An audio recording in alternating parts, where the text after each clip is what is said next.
નમસ્તે બાળકો.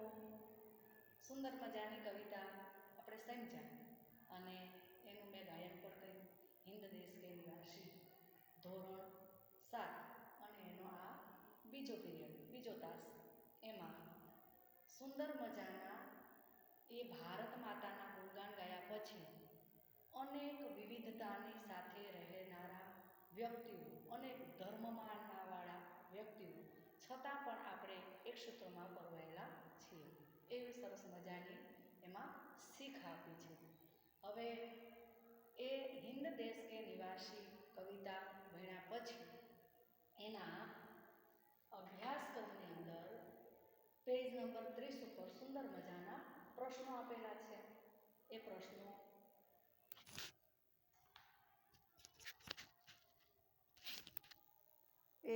સુંદર મજાના પ્રશ્નો આપેલા છે.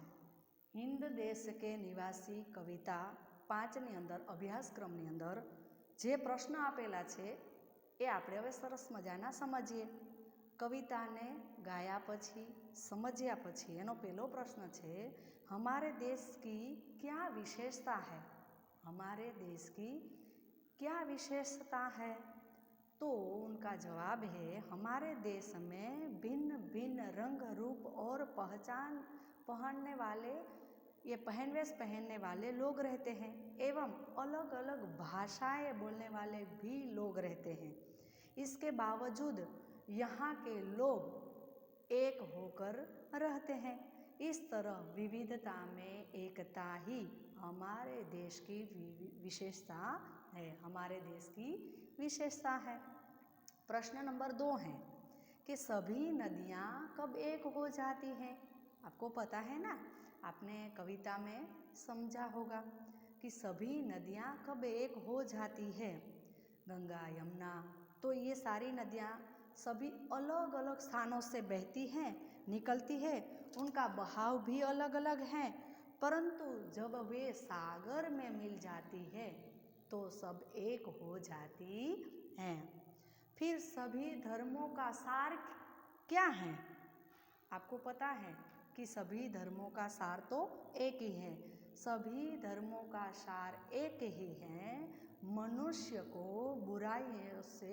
बुराई करते हुए दूर रखना और उससे सब लोग उन्नति करना, भारत देश का गुणगान गाना. ये हमारे धर्मों का सार है. सभी धर्म का सार एक ही है, हम एक बनकर ही रहें. देखो बच्चों, ये अभ्यासक्रम के प्रश्न नंबर 2 है, उसमें क्या बताया गया है? मैंने आपको इधर थोड़े बहुत फूल बना दिए हैं तरह तरह के. तो आपके अभ्यासक्रम में भी ऐसी प्रवृत्ति बताई गई है. अलग अलग वाक्य के शब्द दिए गए हैं. उन शब्दों को आपको अच्छी तरह से लिख लेना कापी में, यानी आपकी फेयर नोट में. क्या लिखा गया है देखो, भारत, निवासी, देश, हम, के, है. तो इनको आप वाक्य में लिख लेना पड़ेगा. तो पहला वाक्य क्या बन जाएगा? हम भारत देश के निवासी हैं. हम भारत देश के निवासी हैं. हम भारत देश के निवासी हैं. पहला वाक्य यह बन जाएगा.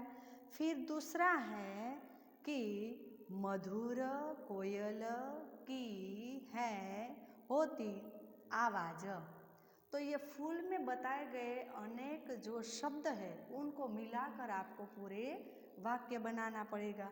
तो दूसरा वाक्य क्या बनेगा? कोयल की आवाज़ मधुर होती है. कोयल की आवाज़ मधुर होती है. क्या लिखा है? कोयल की आवाज़ मधुर होती है. दूसरा वाक्य क्या बन जाएगा? कोयल की आवाज़ मधुर होती है. अब तीसरा जो फूल है उसमें क्या लिखा है कि तरह फूलों हंसते रहना चाहिए. और की ये तीसरा है, उसमें क्या लिखा है? तो उनका वाक्य बनेगा हमें फूलों की तरह हंसते रहना चाहिए। हमें फूलों की तरह हंसते रहना चाहिए। हमें फूलों की तरह हंसते रहना चाहिए। ऐसा वाक्य तीसरा है वह बन जाएगा। वैसे ही आपको एक और प्रवृत्ति जैसा दिखाई दिया, ऐसे चक्र में लिखा गया है। क्या लिखा गया है? तो उसमें लिखा गया है रिनल, फिर पढ़, फिर सोहन, फिर रही, फिर मेघा, फिर हरेश, फिर रहा और खेल।